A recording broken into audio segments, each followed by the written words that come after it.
Boy, I'm telling you, that's just plain weird. I mean, I can imagine the conversation. You're the defense attorney. Okay, Jessica, here's our new strategy.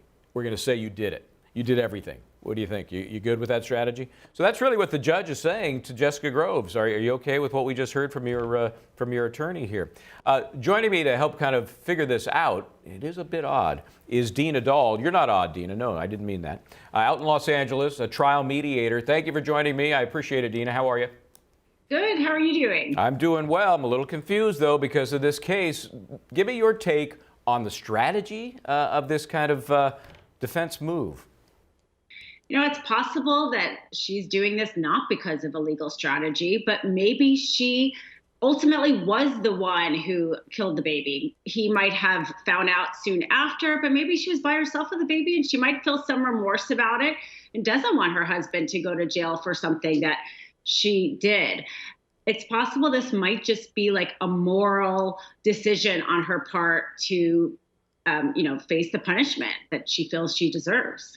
Yeah, we aren't privy to the conversations and the evolution of the representation between the attorney and the defendant there. Maybe this is something she's been hinting at all along. Maybe the defense attorney has been suggesting maybe there's a better way to go and ultimately decides, maybe that is better than just trying to blame the drugs, and they made the shift at the very last minute.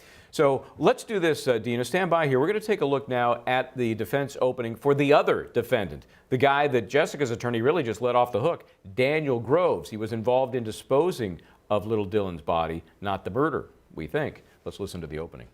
I'd like to think that co-counsel on the defense side knew what was happening when the attorney for Jessica Groves laid out the new plan, that the attorney for Daniel Groves knew about it, because you sit there, you're ready to go. There's certainly tension as a trial begins, but there's a certain relief too, because you're ready. You got this. And then you're sitting there and you hear what the guy said there on the other side of the table, and kind of disruptive. Dina, it would kind of throw you for a loop if you don't know it, but even if you do, all of a sudden you've got your co-counsel is not, and I shouldn't say co-counsel because it's for the other side of the defense table, but he's basically shifting the blame off of the murder but onto your person for all the related charges of getting rid of the body. That's not good.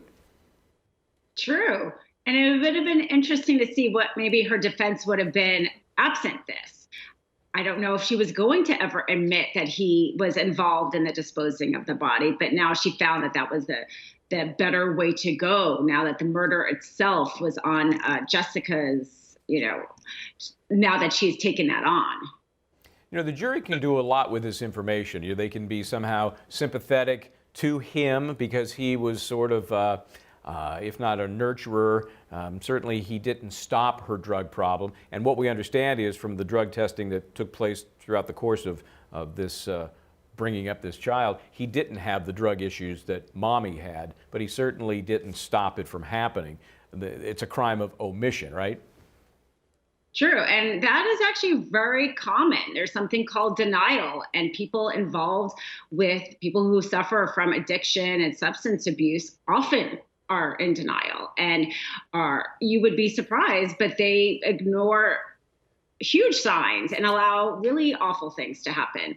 So maybe he is the partner here who was in denial over his wife's, how serious she really was in her addiction. It's possible. Yeah. So we're going to see more of this unfold, of course, as the case continues. They are done for the day. We're looking back at some of the important testimony from earlier today in the case against Daniel and Jessica Groves. The death of poor Dylan Groves this Friday would have been his first birthday.